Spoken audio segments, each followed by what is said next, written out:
Hi, this is Eric Metcalf, and you're watching the Unhappy Hour.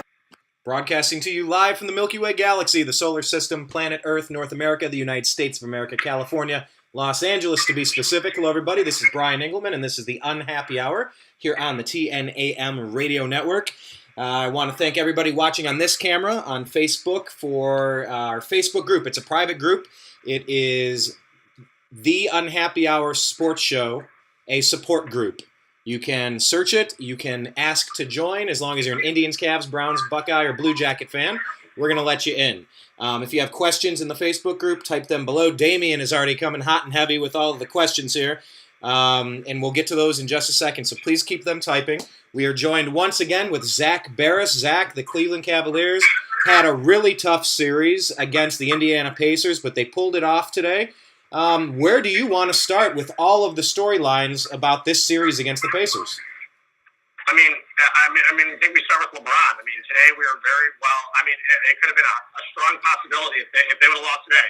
That would have been LeBron's last game in Cleveland.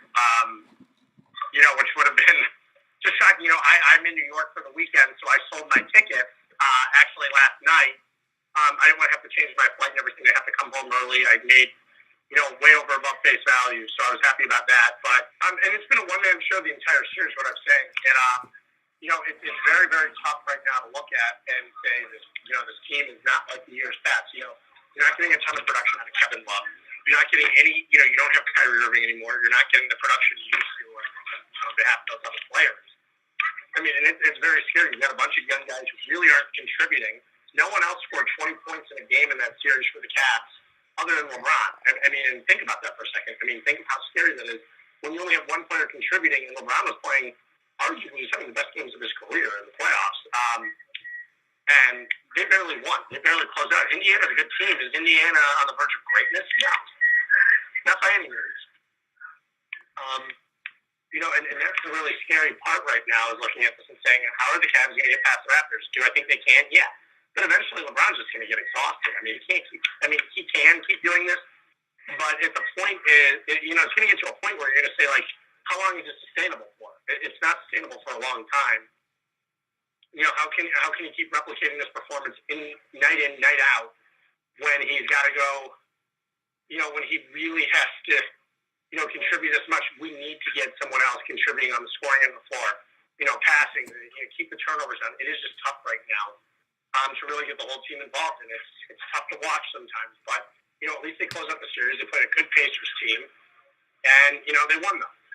Can I talk about the Pacers really quick? Oladipo, I always saw that kid had a bunch of talent coming out of school when he ended up on the Magic, and watching him on the Thunder, you really see him kind of turning into Russell Westbrook a little bit. What do you make of Oladipo and the rest of the players they brought in that Thunder trade for Paul George? Let's put it this way. You look at it now and you really look at it and say, how is anybody that good with Russell Westbrook? He dominates the play, dominates the game. It really doesn't allow, look at a guy like Paul George, who really wasn't being able to be himself this season. And you look at him and you say, wow, the Pacers won that trade. They got, Sabonis was fantastic for them this season. Yeah, it was. And you look and he was fantastic. And you have to say, that, everybody in that end was fantastic. Sabonis was great. Oladipo turned into an all-star. He's on the verge of being a very, very great player. Right now, he's just an all-star, but it doesn't mean he won't even be performing above that soon. It's pretty cool to see him perform at this kind of level.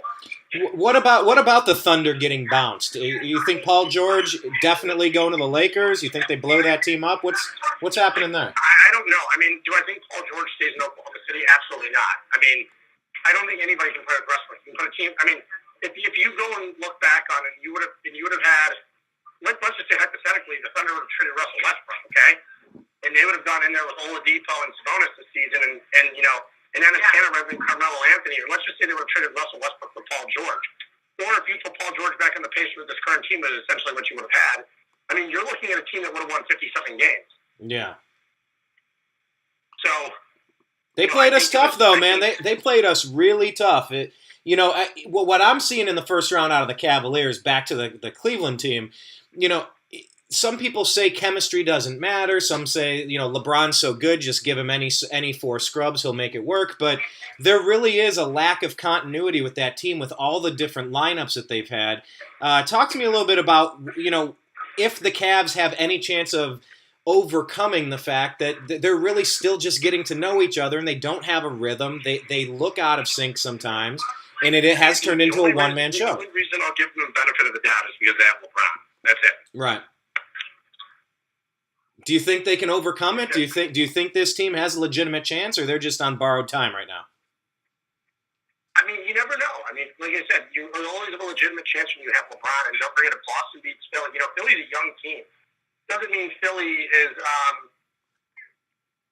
it doesn't mean Philly's going to come out there, blazing saddles, with everything. So I really don't know. I think it's going to be tough, but I think the Cavaliers can do it just because they have LeBron. Now, speaking of LeBron, I'm getting questions in the chat room. And by the way, if you're watching on the Facebook Live group, thank you. Invite your friends and appreciate you. But Damian saying, how do you think the Cavs should play moving forward, with the different lineups? I guess that's one of the biggest questions. What lineup do you go with moving forward? I'm really happy they went with Tristan today. I don't know why they haven't been, but he makes such a difference with the rebounds, the tip-ins, the alley-oops, the screens, the physicality, the tip backs. It was a totally different game with Tristan in there. What do you think they should do moving forward with the lineup? Moving forward with the lineup, I mean, I think you have to be playing Tristan. If he's going to be playing on that level, if he's going to be playing on that level, you have to play him. Why did he fall out of the lineup so severely for the first 6 games? He hasn't been playing well. He hasn't been performing. He's been injured. He just hasn't had a good year. And do you think tonight's game is proof that he's back, or we still got to caution ourselves? I mean, so far it looks like he played well tonight, so that's what counts. I think you just have to take it on a game by game basis with him. Yeah. And see how it turns out. I mean, I don't really think you can count on him. Yet. It doesn't mean you won't be able to count on him in a couple days. But they really need him to be healthy, and they need him to be himself for this Toronto series. If he's not, they're screwed. I mean, you saw what it did having him in the lineup, what impact it made today. Right. They wouldn't have won that game without him.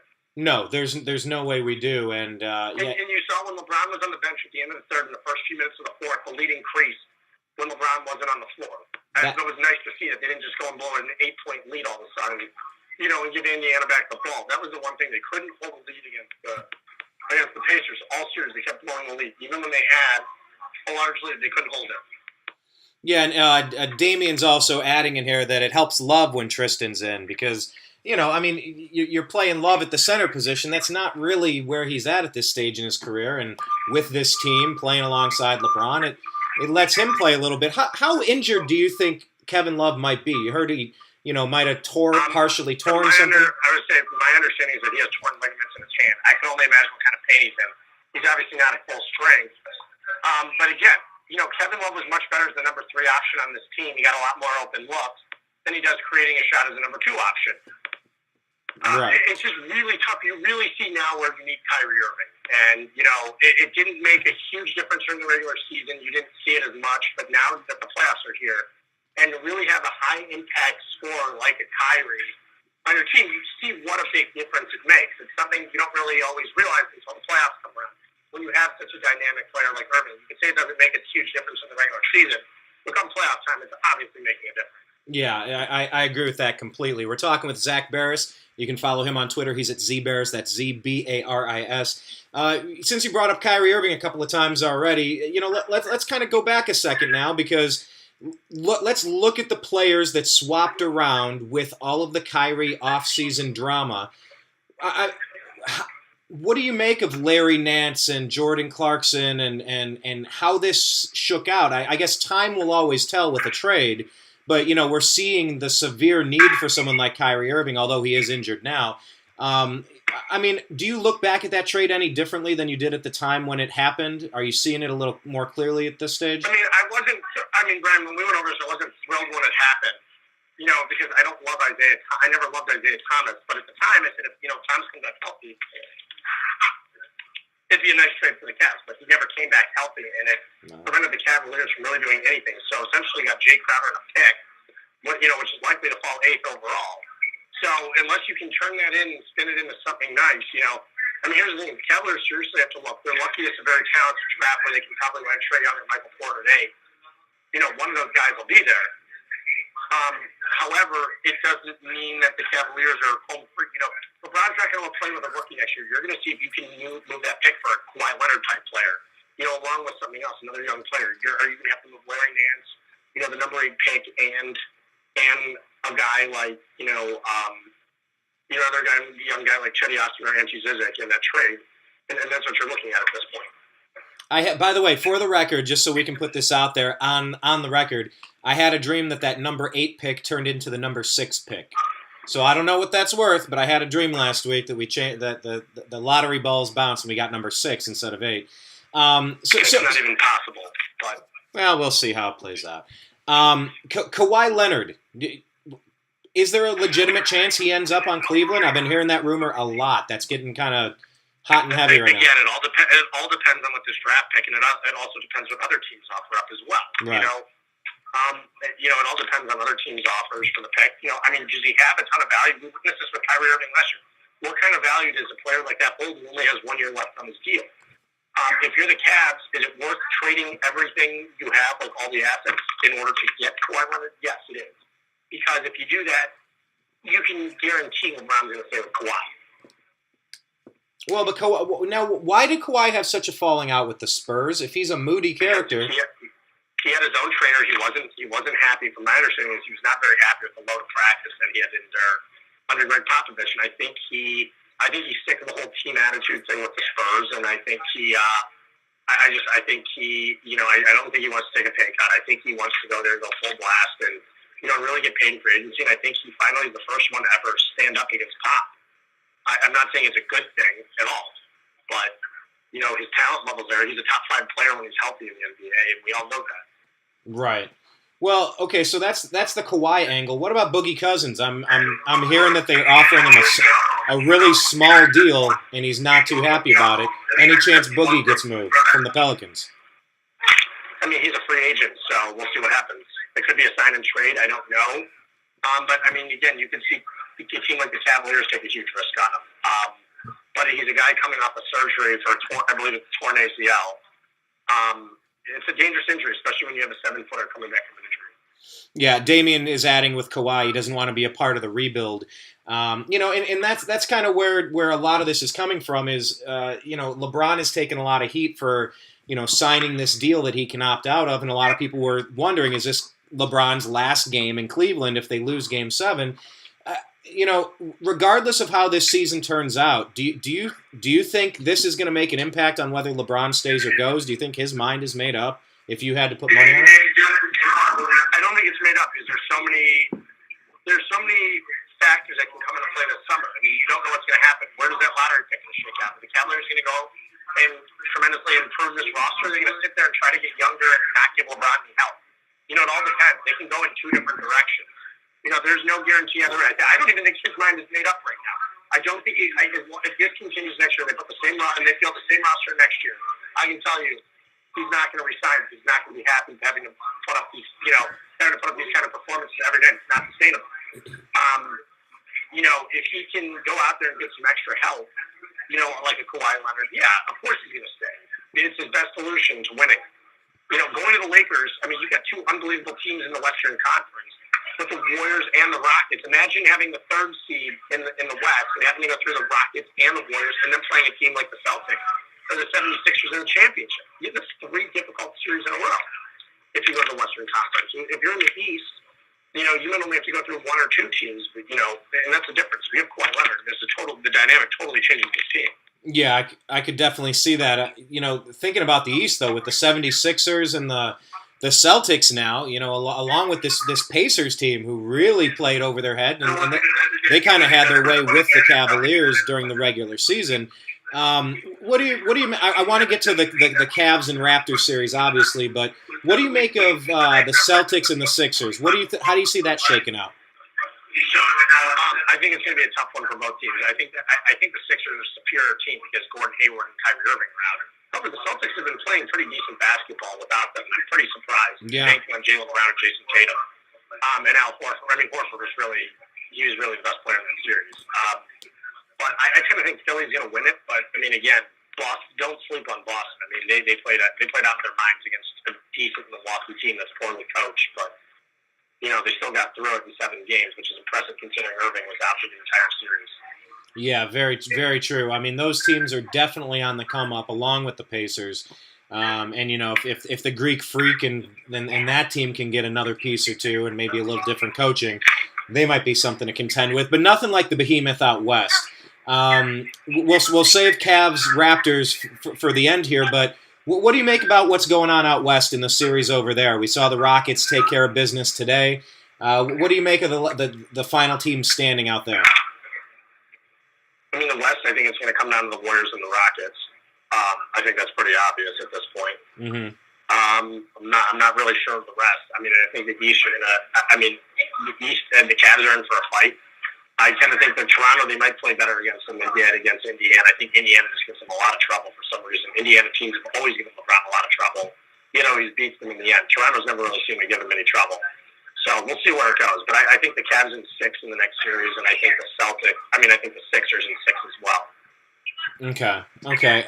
So then as far as the matchups with the Cavs, and then if you have a couple minutes, maybe we could talk about the Cleveland Browns and their draft. You're right, because we remember those Heat days where the Pacers almost knocked the Heat out. It came down to the last second, and they played LeBron tough.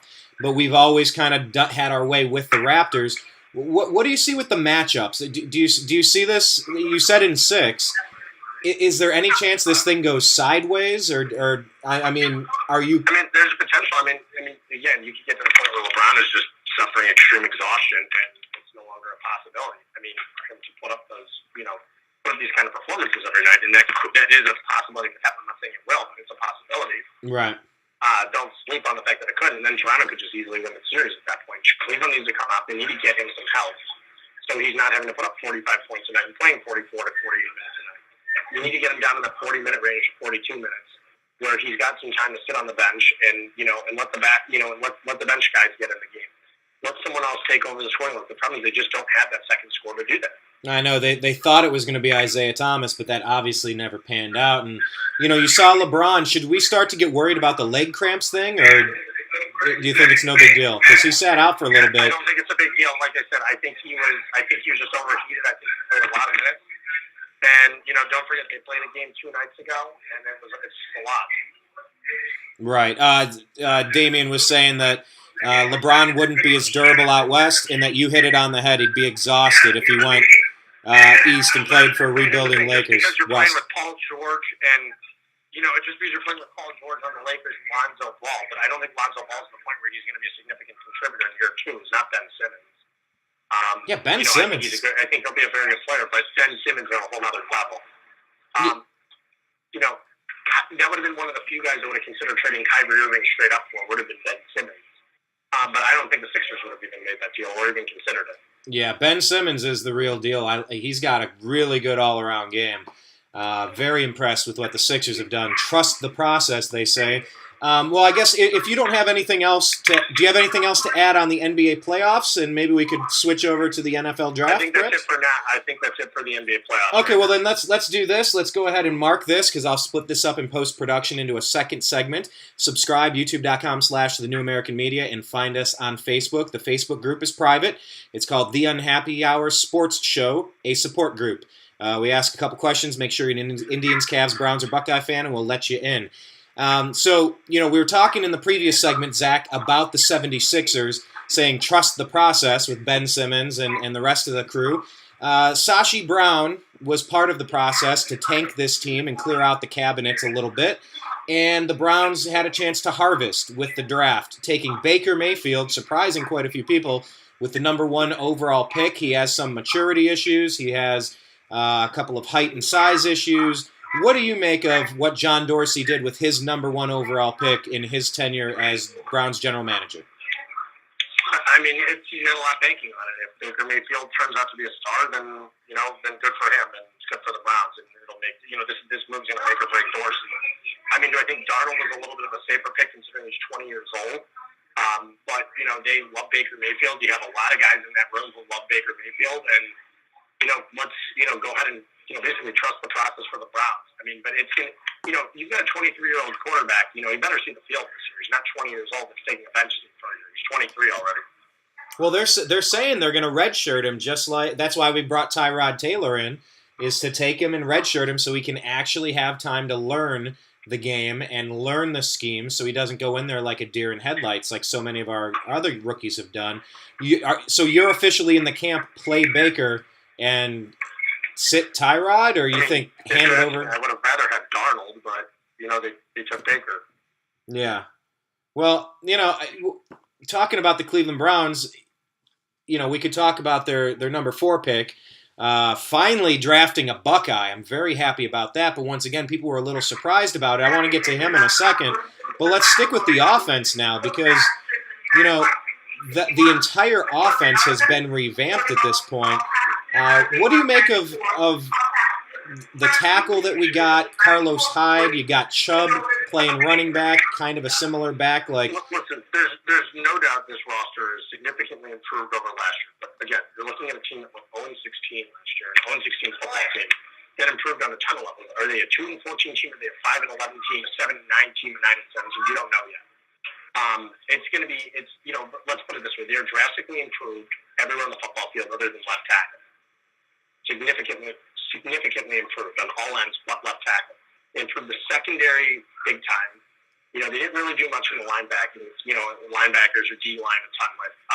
So that'll be interesting. But the secondary is way improved. Expect to have a healthy Jamie Collins back. See what Myles Garrett can do with healthy.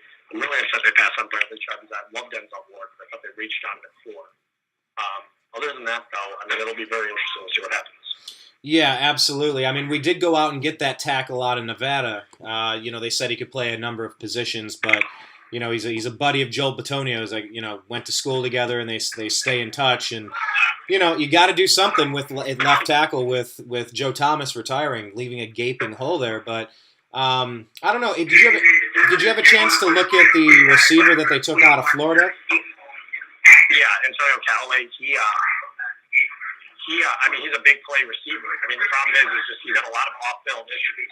He's pairing him with Josh Gordon. Josh Gordon is smart. Said, I don't know yet.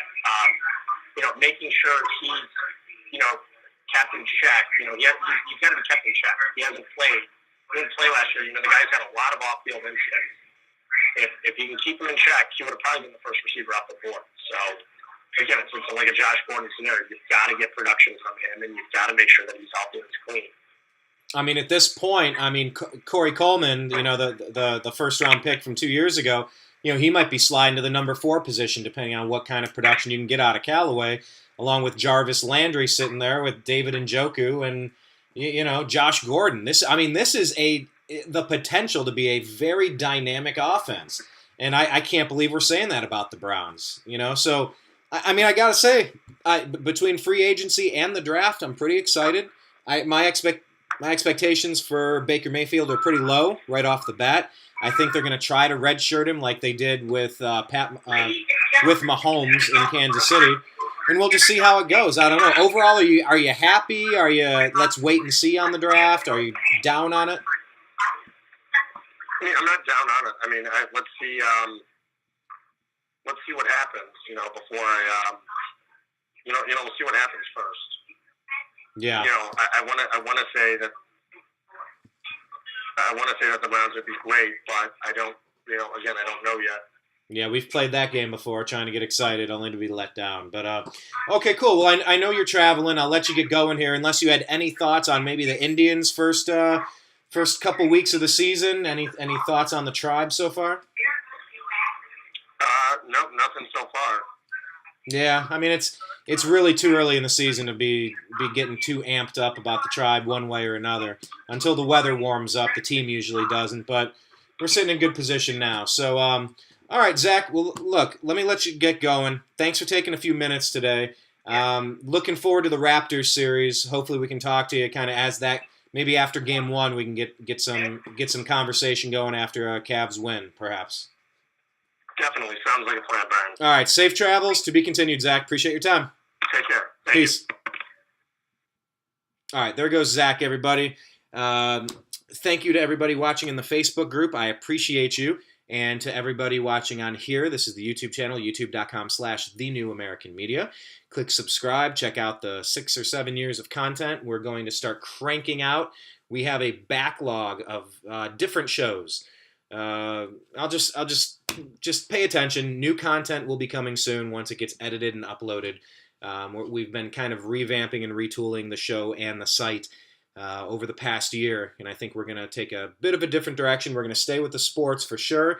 We're definitely going to cover current events and politics, but we're going to do some original content, some new shows on the horizon, if you will. So thanks for watching. We'll talk with you again soon. Take care. Go Cavs. Go Browns. Peace.